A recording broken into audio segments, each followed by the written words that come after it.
Welcome to another episode of Team Anywhere, where CEOs, leaders, and experts at building teams, companies, organizations, and amazing cultures share how to lead from anywhere in the world. I'm your co-host on the East Coast, Ginny Bianco Mathis. And I'm your co-host on the West Coast, Mitch Simon. And we invite you to join us to Team Anywhere.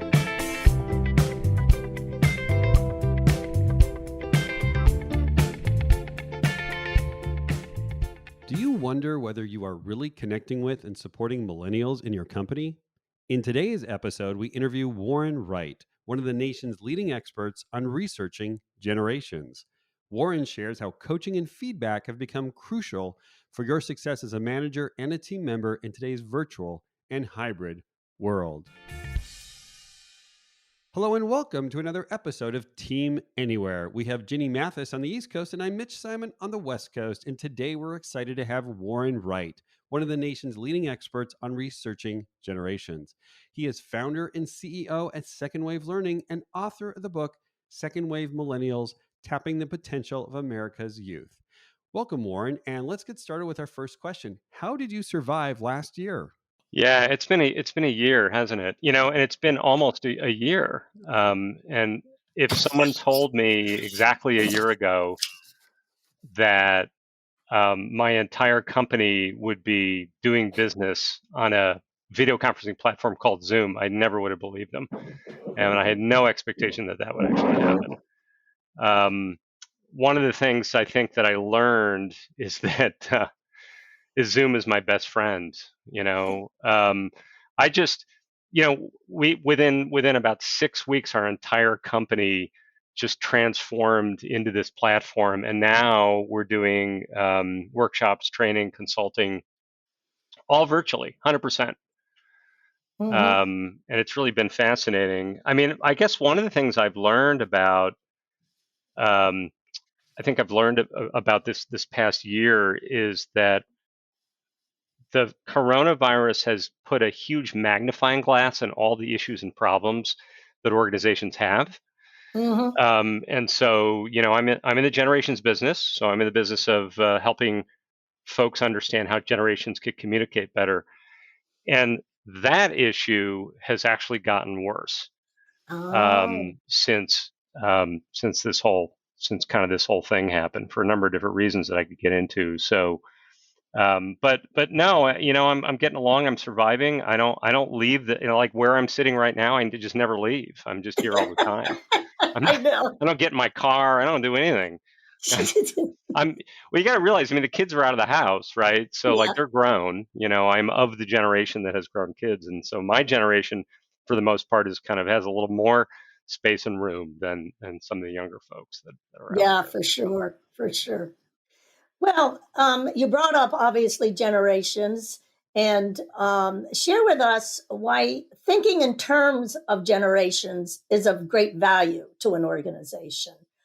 We've certainly heard about, Millennials and Gen X and Gen Y and Z. Why do we need to pay attention to this? Yeah, why generations?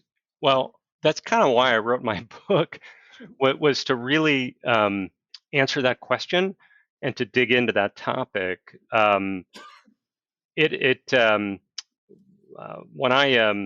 a couple of years ago, I partnered with a guy named Neil Howe, and Neil Howe and Bill Strauss wrote a book called Generations in 1991, and that's where they came up with the name Millennials.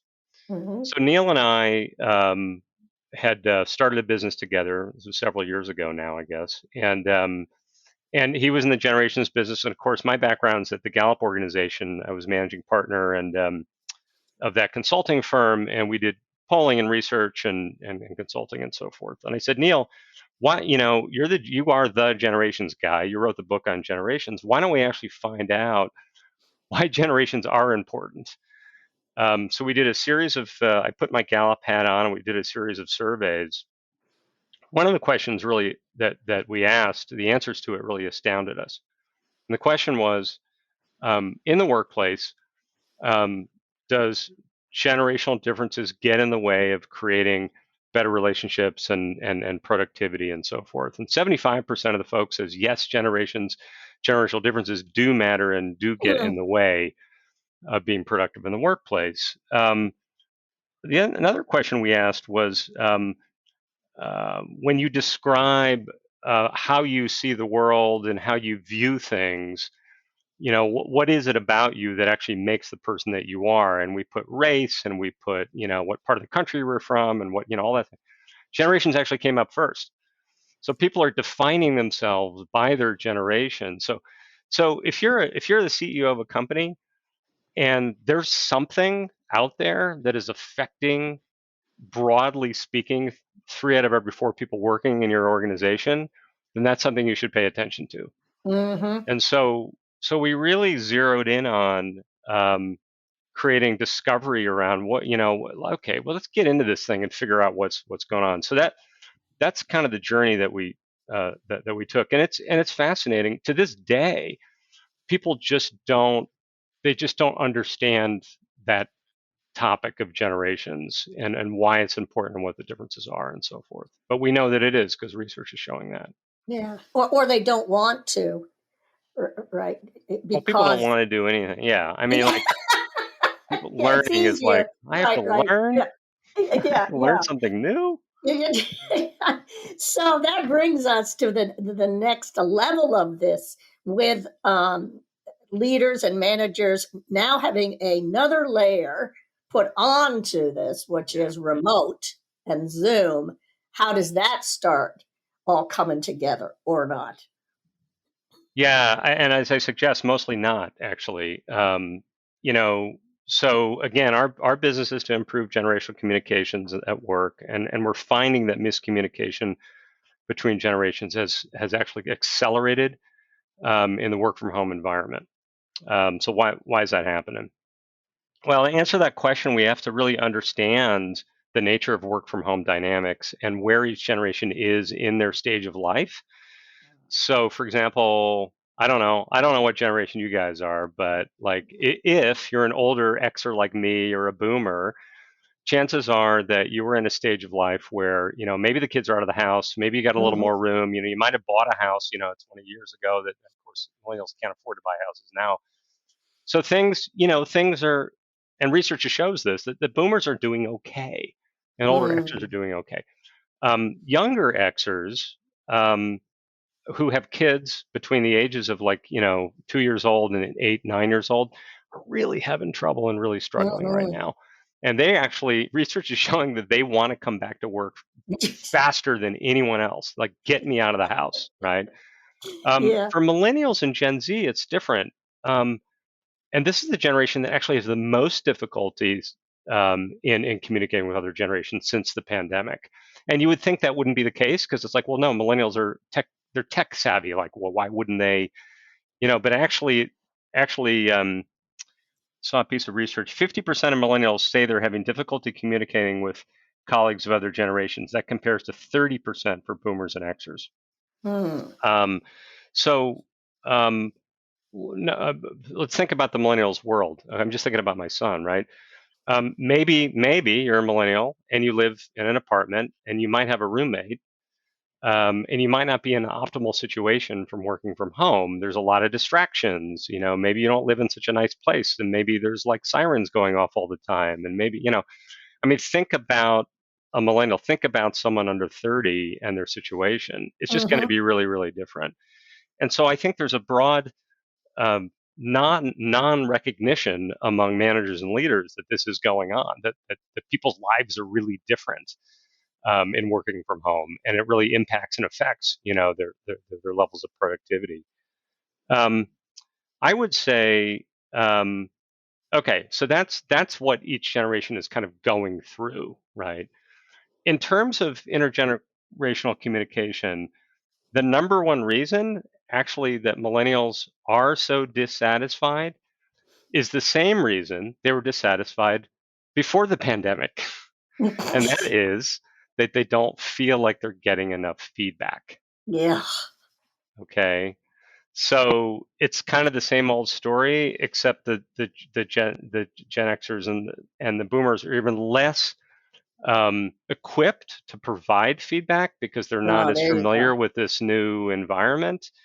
And so that just goes down, down, down, down, down. And what you're having is a good deal. And I'm not suggesting like every millennial's like miserable out there, but the trends do show that this is a generation that's having more difficulty with this transition into a work from home environment.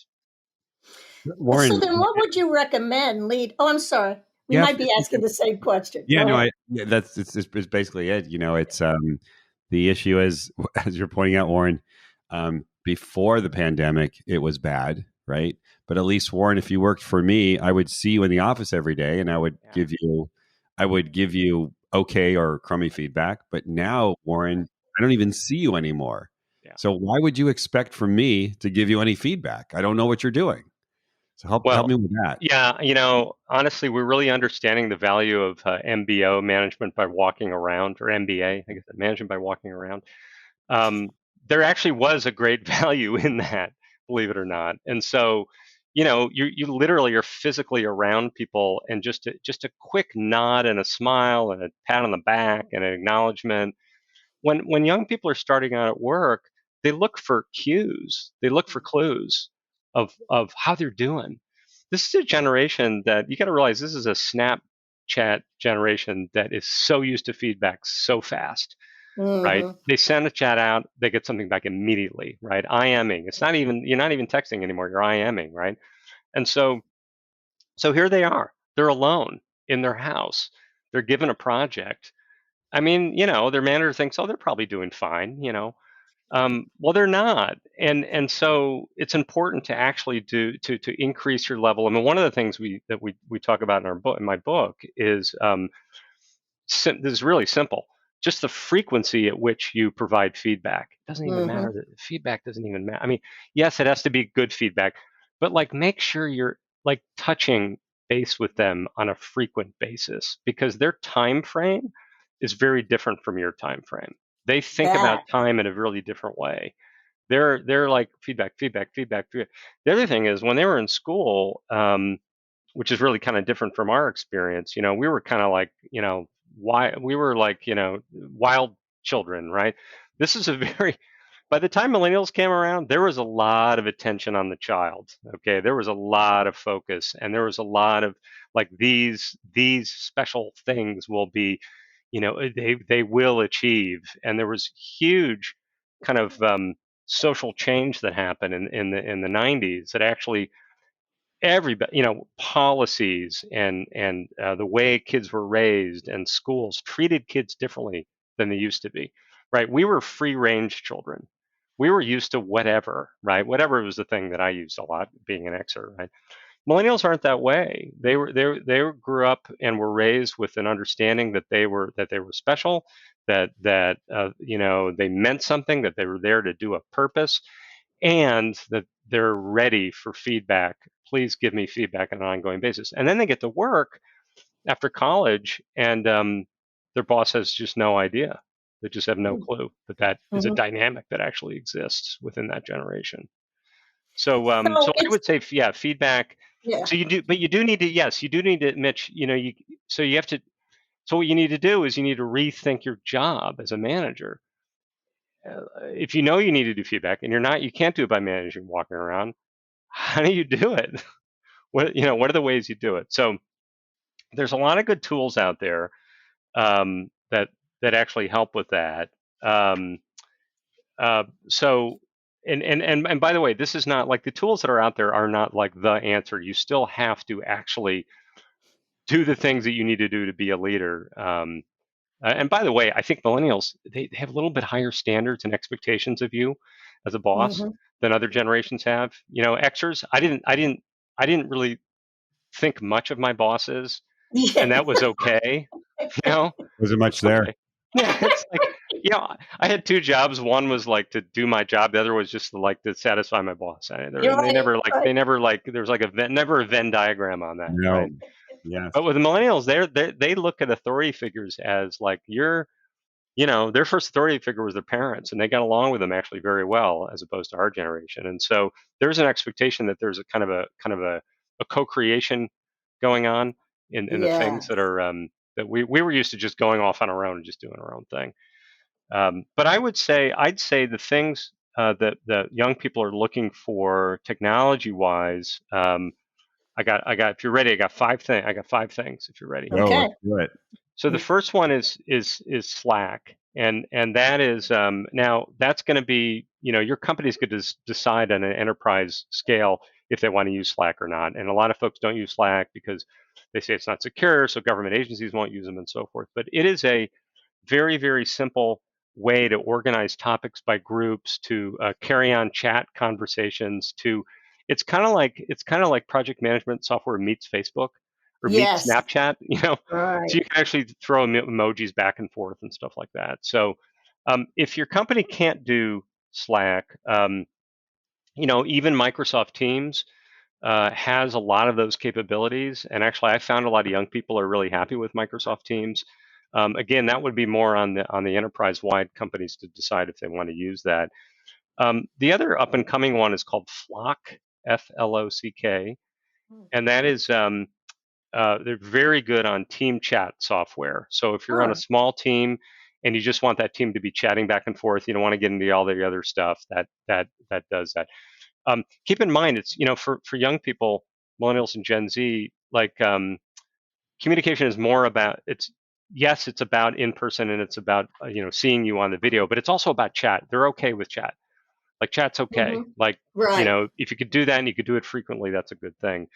The fourth one is called Trello, Trello, and that's kind of a list making software. So it's like if you have like here are the 3 priorities I need to do today, and you post it up, and so your boss could see it, and then your boss could comment on it, and so forth. That's a collaborative. A lot of these are collaborative softwares, which really fit with the younger generation. And the last one is an easy one, just Google Docs. Like if all else fails, That's just right. use Google Docs Yes. because you could share documents and you could send notes and you could kind of do all that stuff. So those are some of the things I think that that folks find to be helpful. I think the challenge though is a lot of the older generations really have a hard time, like literally like how much time can I spend on Flock? My wife uses Slack, and she uses it now. Her millennial employees have been using it for months, and she's finally getting around. But all the conversation is happening on Slack. It's not happening on email. Nothing is happening on email these days with Gen Z. Right. It's all just on this collaborative software. So if you're a company and you're not actually looking at collaborative software, then you really need to start doing it because most of your employees are using it, whether you're endorsing it or not. There's a lot of free versions of these things that are kind of floating out there. So and then just like your wife, they have to learn it and they have to learn it well. And you have to be a master of it, and that takes a while. It takes a while to do. Yeah, it really does. Warren, Now, can I ask go you ahead. a question? Because we spend a lot of time on the intergenerational between, let's say, the boomers and Gen X with the millennials. Are you seeing any issues among millennials? I do coach a lot of companies where management and employees, they're all millennial. Are you seeing outside of the huge issue, which is they're living on top of their roommates, with sirens going on, in terms of working together as millennials, are you seeing any issues there? Yeah, it's so interesting. I do work with some Silicon Valley companies that fit into that category. There's literally every single person that works at the company, and there's 80 people, are between the ages of 21 and 34. Right. Including, I think the CEO is 29, actually. Yeah. But I have a funny story. I was actually talking to a senior person in the organization who's 28 years old. And he was describing the issues he was having with what he called the kids in the organization, the 22-year-olds. 22-year-olds, yes. Well, these kids, so there's a couple things. One thing to realize is, generations really is a thing, even within generations. And so there tends to be and this is very universal, all the research suggests this, older generations look negatively on younger generations. They never live up to expectations, even if there's an 8-year period between, right? Even if it's kind of the same generation, but you got some older ones and some younger ones, right? You're always going to be like, well, they just never. Yeah. Younger people don't feel that way. It's really interesting. But you would think that all generations don't like each other. Well, actually, younger generations do look up to older generations. Older generations don't think much of the younger generations to a large extent. Generations is a sociological construct that is that's kind of broad in nature, right? So you may feel like you behave like a millennial even though you're 22 and you're a Gen Z, right? So there's kind of a lot of that going on. But I think in environments, where there are millennials, I do find that there is a certain kind of court esprit and a efficiency to having common generation all working on one thing. This company they get stuff done in ways that I've never seen things get done before, because they're introducing new technology that older generations just wouldn't be able to figure out. And it is a Silicon Valley company, but still, there's still actually advantages, I think, in many ways to having like generations work together. Warren, I'd like to thank you for the 5 different technical tools. What do you advise then leaders and managers use and do interpersonally, especially like here on a Zoom? All right, I have people all over the country or the world. What are things that I need to be doing now? They want more feedback. Okay, so what do I do? Yeah. So I'm glad you asked that, because I think it's important to, and this could be kind of tough love kind of advice for some leaders out there, but you need to rethink the way you lead. And the way you need to rethink about it is the way that the CEO of Microsoft is doing it, Satya Nadella. Satya Nadella came to Microsoft, I don't know, 6-7 years ago, whenever. They were doing okay. I don't know if you've seen the market valuation of Microsoft, but it's like $1 zillion. This CEO has taken this company into an entirely different place. And you know what his little secret is that they wrote up in Harvard Business Review? He's actually taken off his boss hat and put on a coach hat. Yeah. He is chief coach of the organization. So I know some people are like crawling in their skin, like, I have to be a coach to these young people? My Lord. The reality is that having a coaching mindset with this younger generation, and actually all generations, to tell you the truth, because that's one little secret about millennials, is that everything you should be doing for them, you should be doing it for everyone else too. Right. Millennials are just holding you to a higher standard because they're raised to a higher standard, to the great achieving generation, right? So what does a coach do? So how do you, what does that mean? What does a coach do? Well, if you think about, back in the day, so my first job, I'll just give you an example. So my first job was graduated from college. I worked at a radio station, and it was selling advertising time. And I've never done that in my life. I didn't know anything about it. I just graduated for 4 years liberal arts school, and I just got this job, right? So my boss, on the second day, because the first day no one paid any attention, no one even knew I was there, right? On the second day, my boss, I come to my boss and I say, is there like training? Like, is there anything we could, like, I just don't really understand what I need to do. And he looks at me like exasperated, and he hands me yellow pages, and he goes, this is what you do. These are yellow pages. Start with Z and go to A, because everybody else is starting with A and going to Z.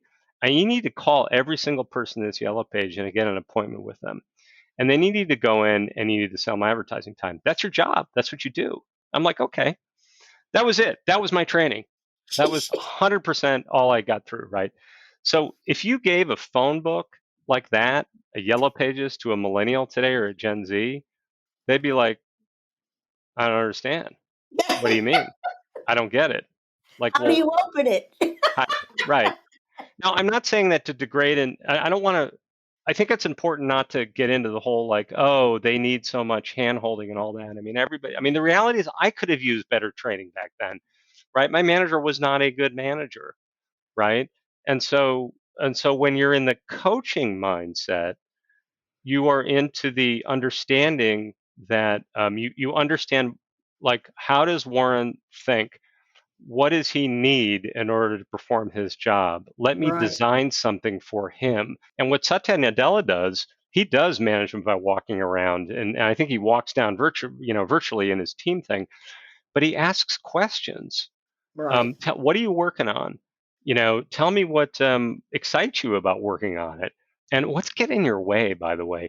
And a coach, actually, their job is to remove obstacles for you so you could do your performance better. So what's getting in your way of getting it done? So so my little trick that I tell people that's really easy to remember, if you want to be a great coaching manager, do this. Get a meeting set up once a week for 10 minutes. That's it, 10 minutes, right? And there's 3 questions in that meeting. First question is, what'd you do last week? Tell me about your week. What'd you accomplish? What'd you do? How'd it go? Blah, blah, blah, blah, blah, blah. Second question is, what do you got planned for this week? Mm-hmm. What's on your agenda? Third question is, how can I help you? Mm-hmm. That's it, right? Now, obviously, it's maybe more than 10 minutes, and that's totally okay, right? But they're going to be thinking about, well, how do I need your help? Well, I need to get to the next level. Like, I don't know how to, and by the way, there's a guy I'm working with, I'm having trouble doing, but unless you establish a dialogue and openness, I mean, I think that's one of the things about millennials is they would rather co-create. I was used to just having someone tell me what to do and I did it, right? That was our generation. That's Mm-hmm. over. That is over. You have to co-create. If you're a leader, you have to co-create with your people. And that's part of what being a coach is. And I don't care if it's in person or online. You could do it both ways. I mean, you don't need to, you don't have to be there in person to do that. The only reason that it works when you're there in person to do that is they see you and it reminds them that they have an employee whose name is Sean. Like, oh yeah, that's Sean. Oh yeah, I haven't talked to him in a while. Let me go see Sean, right? So I think that's another thing to think about is that you got to be more deliberate and more organized as a manager. So you have to, if you have 8, 10 people reporting to you and you're not around them every day, you got to have a system set up where, and it could be a person a day, like your day's Friday, we're touching base or whatever. Yes. Your day's Monday. But make sure there's a system set up so that you could actually get around to spending time with them, quality time with them, asking questions and doing the things that they need to do. And some leaders. I want to ask Warren about co-creation.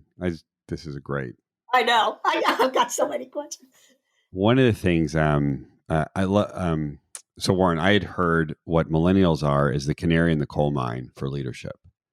That everything that millennials have been saying has been just like, look, we need to make a change. And so for that, we thank them. I wanted to ask you on the co-creation so I'm a Gen X and we learn to do things on our own and just to suffer through it. Yes, we did. With millennials, it seems to me that they naturally want to co-create. When they went to school, it was a lot more group work. And I'm wondering, do you have any tips on how to support millennials or words to millennials to keep those connections or to make those connections? Because for most of the millennials, as we know from the research, many of these millennials are on their own. Whereas for those of us who are older, we're married or have kids at home. And what happens is, they're being by themselves, they're, stuck doing their own jobs. And yet there are some that are actually finding ways to make sure that their projects, connect with other people. And I'm just wondering what recommendations you would have for millennials on asking for help or looking for ways to co-create. I think on one of our radio shows, I think it was Susie Japs who basically said, what we're doing now is we're giving jobs to 2 people and we're not giving them to one person anymore. Yeah. Yeah. Well, it's interesting you mentioned that. There's a client I worked with a couple of years ago in Chicago that they hire young people in batches. And I actually write about this in my book. So they will not make a hire until they have like 5 openings. And what they do is they hire a cohort, they hire a team of young people. And it is Clever. amazing how they're thriving knowing that they have somebody that they could collaborate with. And this is particular, problematic, right, with the work from home environment, because you're right, man. If they don't have someone around them, and this is a very, I will give you an example of, so one kind of cartoon icon to think about for millennials. If you think about this icon, you could think about kind of how millennials think. Barney the dinosaur. Don't know if you're familiar with that. Yeah, this My one's kids good. grew up with that. Barney told a message to work together, to collaborate, right? We had Oscar the Grouch in a garbage can that told us, we got to survive, right? So there is an expectation that there is that we could do this together, that there is a community and we will co-create. So that's their orientation, right? That's their North Star. And it is challenging. It's super challenging when they're at home alone. And that's why I another company I work with, it's actually all millennials. It's a super small company. This is incredible. They actually keep their Zoom on all day, Mm-hmm. all of them all day. Mm-hmm. So even if they're not talking with each other, just to be together. But there are ways, and these tools that I mentioned, the Trello and the Slack and these things. I mean, there are those connection opportunities and those kind of chat opportunities. But it does help to kind of institutionalize and recognize and institutionalize this notion that millennials do need to connect. And so, whether it's from a hiring standpoint, a recruiting standpoint, a hiring standpoint, a managing standpoint, a team project standpoint, I was used to just going out and getting what I needed and bringing it back. And, I just worked with people when I had to, but that was fine. That's just not going to be as productive, I think, for millennials. Um, the other thing is to think about is, and this is particularly the case with Gen Z, actually, 25 and under, the amount of anxiety that is present in this younger generation is off the charts. I think something like clinically 46% are experiencing extreme anxiety. 46%. Mm-hmm. Part of that, so there's a number of things contributing to that. Number one is kind of the existential dread of bad leadership, climate change, this, that they all, and you talk to them, I've done focus groups, they all feel like they're weighted down Yeah. with this stuff, gun control, all that stuff. But the other stuff that is just is now they're home alone, and they're used to being around people, and it's when you're young you want to be around people. I mean, God, they're dying to get out in bars and see each other, and so, and not that work could be the solution for that, but any way you could actually do events or contests or games or fun stuff. Mm-hmm. This one millennial company I work with in Silicon Valley, they just do all these weird games all the time. I'm like, what?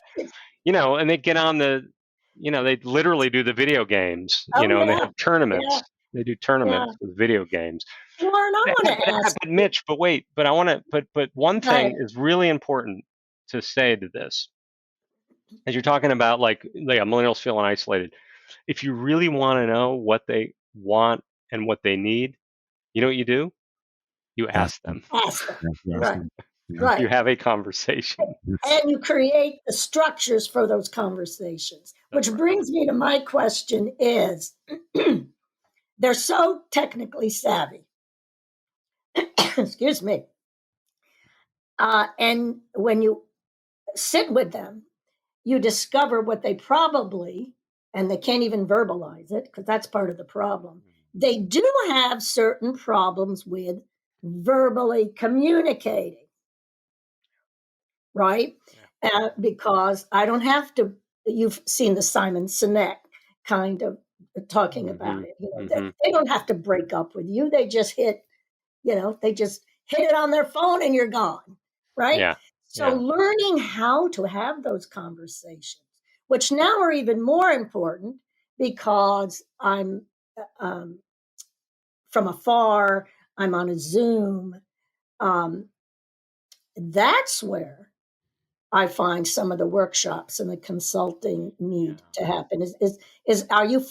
Do you spend time with that in your workshops with leaders?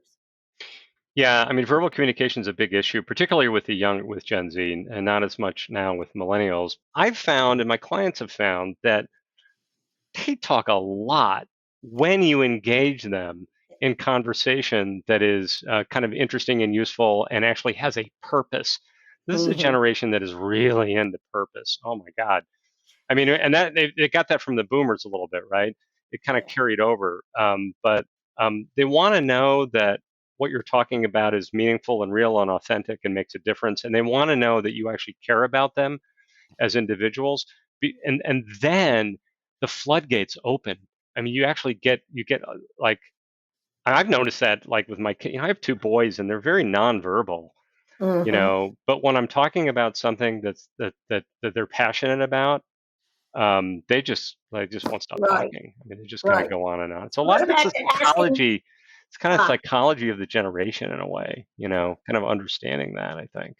Yes, Um, and asking powerful questions because then oh yeah, they love those.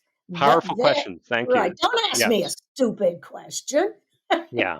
Right. But it's not like it's you still if you're an older generation, you still need to know how to chat in IM. You really you do need to know how to do that Oh, because you got to meet them where they are, right?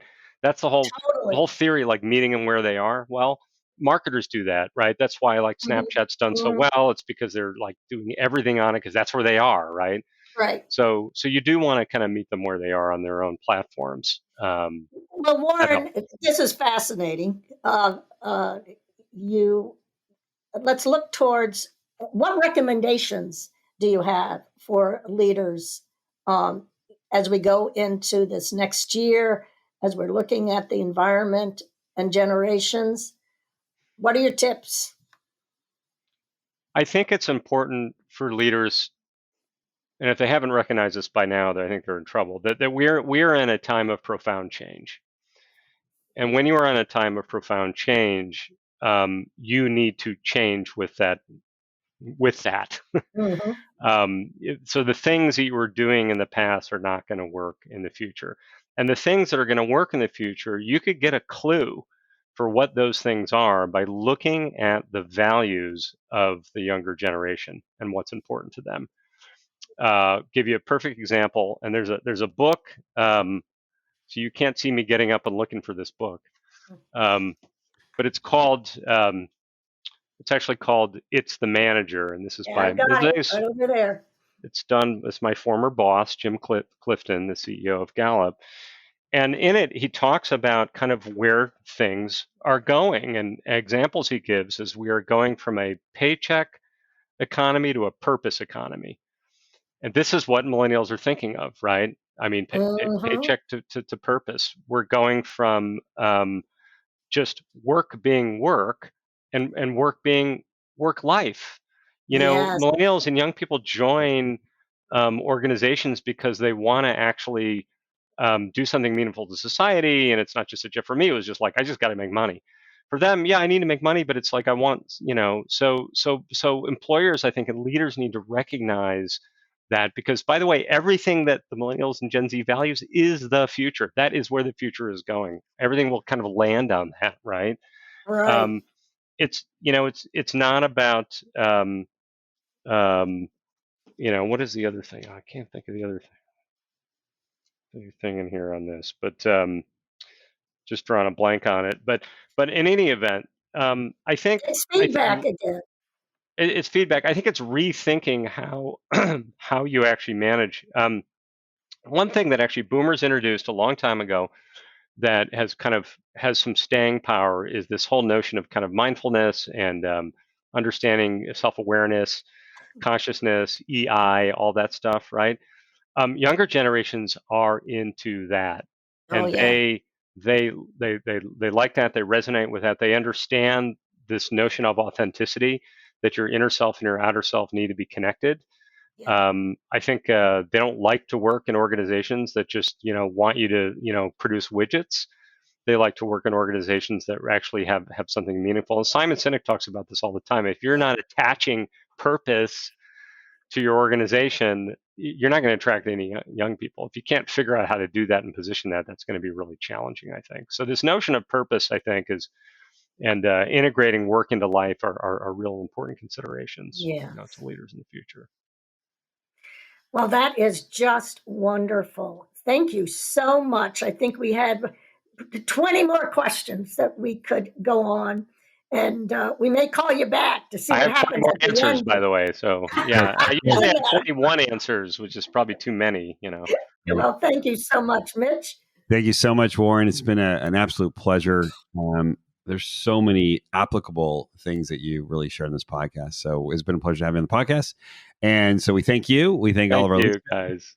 And thanks for listening to another episode of Team Anywhere. And please share this out with your friends, and we'll see you next time.